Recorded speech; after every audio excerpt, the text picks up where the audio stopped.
Caríssimos irmãos e irmãs, especialmente caríssimas irmãs, hoje venho até vocês usando esses recursos para fazer uma referência ao Dia das Mães, à mulher e algumas questões relativas a isso tudo. Divido a minha fala em 3 pontos. Primeiro, sobre a questão da gravidez.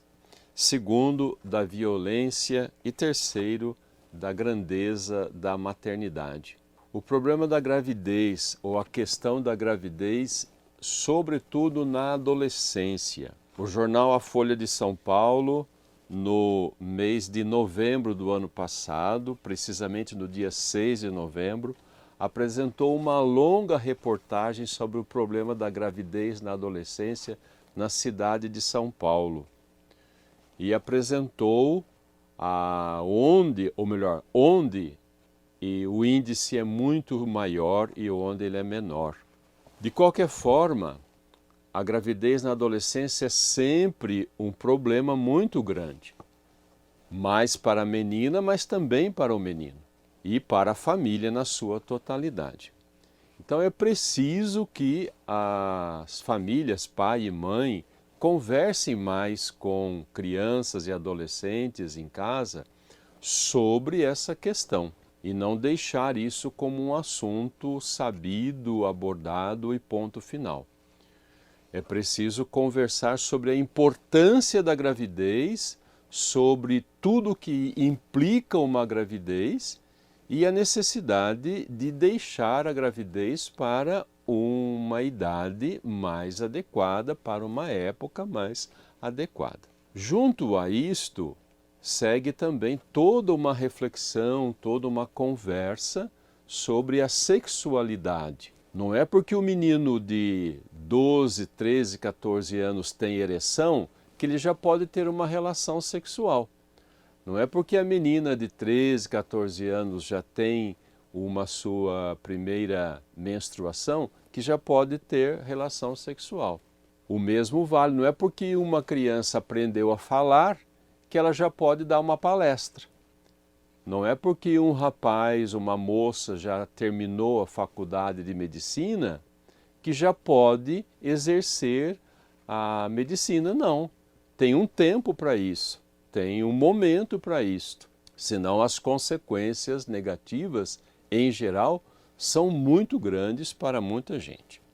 Não só para a criança, mas também para o adolescente, para a adolescente e sua família. Então é preciso dizer, olha, a sexualidade é um grande bem.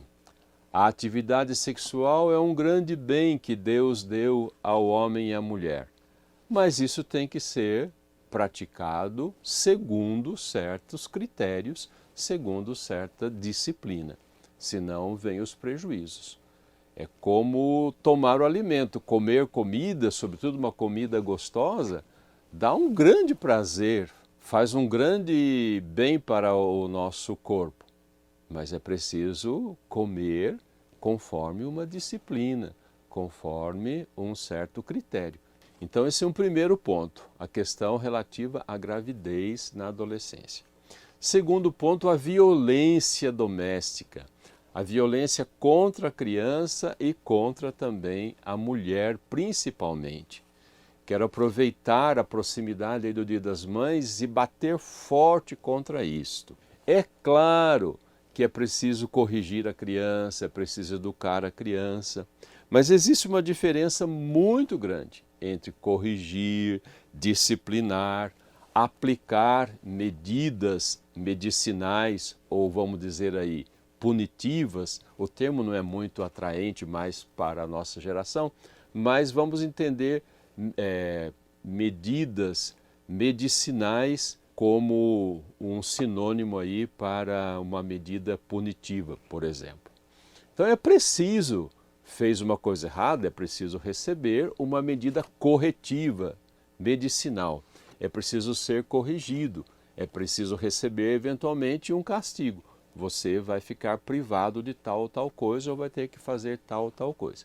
Então tudo isto é necessário e justo, mas não é o mesmo que dizer que precisa espancar, que precisa ir agredir de maneira brutal. Não. Corrigir, disciplinar, orientar, aplicar medidas corretivas não é exatamente a mesma coisa que agredir e espancar. Além disso, a agressão contra a mulher. Se fala com grande frequência sobre esse problema. Temos que enfrentá-lo. Temos que conversar sobre isso. Nós, homens, temos que aprender a falar sobre isso, sobre nossas mágoas, sobre nossos traumas mal resolvidos, de modo que eles não nos levem depois a atitudes agressivas. Apelou, perdeu, diz o provérbio, diz a brincadeira. Você não pode estar apelando.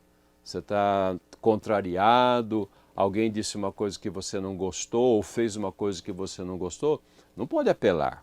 Apelou, perdeu. Não.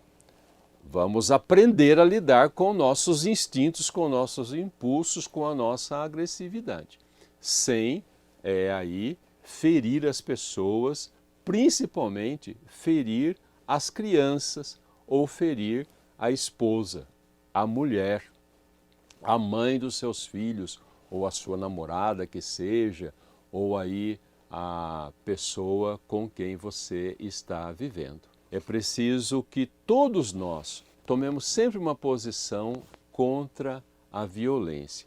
A violência nunca traz benefícios, ao contrário, sempre traz prejuízos para todos. Além disto, aproveito para dizer, ainda que rapidamente, o seguinte: o homem violento, ele tem vergonha de mostrar suas inseguranças, aí ele mostra suas garras, ele agride, mas no fundo ele é um inseguro, quase diria em alguns casos, mesmo um medrosão, um covardão. Procure alguém do seu tamanho se você quer bater em alguém. Procure uma pessoa do seu tamanho e não aí alguém que é mais frágil que você. Mas, para não chegar a esse ponto, vamos falar sobre agressividade e vamos falar sobre aquilo que não está bem resolvido dentro de nós. Terceiro e último ponto, o meu reconhecimento às mulheres, principalmente às mulheres que são mães. As mulheres da minha história. Tem tantas mulheres que foram mães, que são mães na minha história. Minhas avós, tenho umas lembranças belíssimas delas. Minhas tias, minha mãe, hoje minhas irmãs. E aqui na paróquia São Judas Tadeu, quantas mulheres que são mães e que ajudam a escrever a história deste santuário. Eu agradeço a todas elas. Agradeço a Deus por todas elas. Reconheço a sua grandeza, reconheço o seu valor, mulher-mãe, que faz tanto bem para tanta gente, tanto em casa como fora de casa.